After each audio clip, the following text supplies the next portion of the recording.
My name is Rebecca Lee, and I co-wrote this book with Andy Cutler, PhD. It's called The Mercury Detoxification Manual, and it is a guide to mercury chelation. And do yourself a favor and read this book before you make a move in the Department of Detoxing Heavy Metals.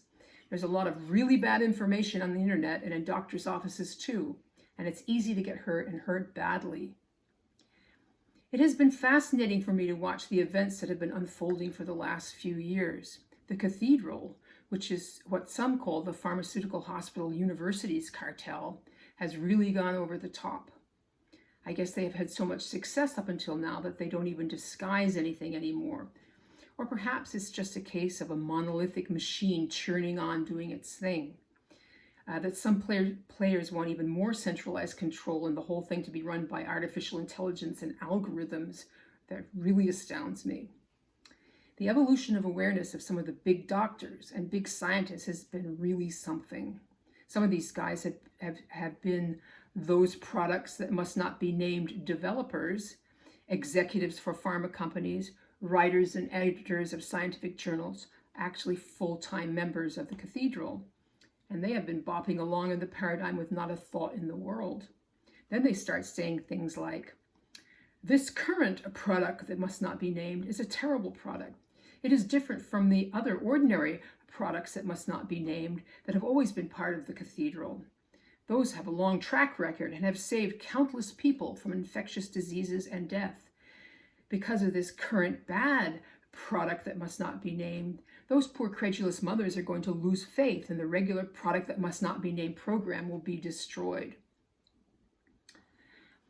As the last couple of years have gone by, I've watched the big doctors and big scientists go from saying something is wrong to, oh my God, they're poisoning us. Good morning, big doctors and scientists.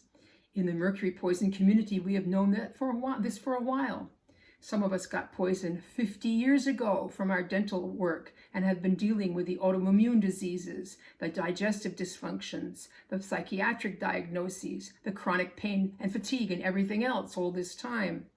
We have seen our children's brain damaged and their lives destroyed. Some of us have a couple of master's degrees and PhDs worth of time spent reading and studying.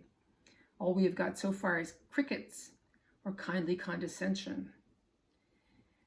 Martin Luther King said that the arc of the moral universe is long, but it bends towards justice.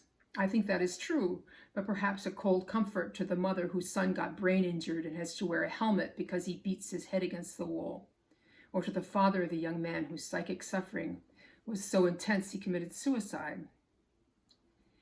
Energy supposedly builds up and up in an old paradigm until it bursts like a balloon and the whole world steps into a new reality. Perhaps that is what is happening now. Maybe the whole thing will come crashing down like the Tower of Frigging Babel. But we have been waiting a long time for some justice, and I'm not holding my breath.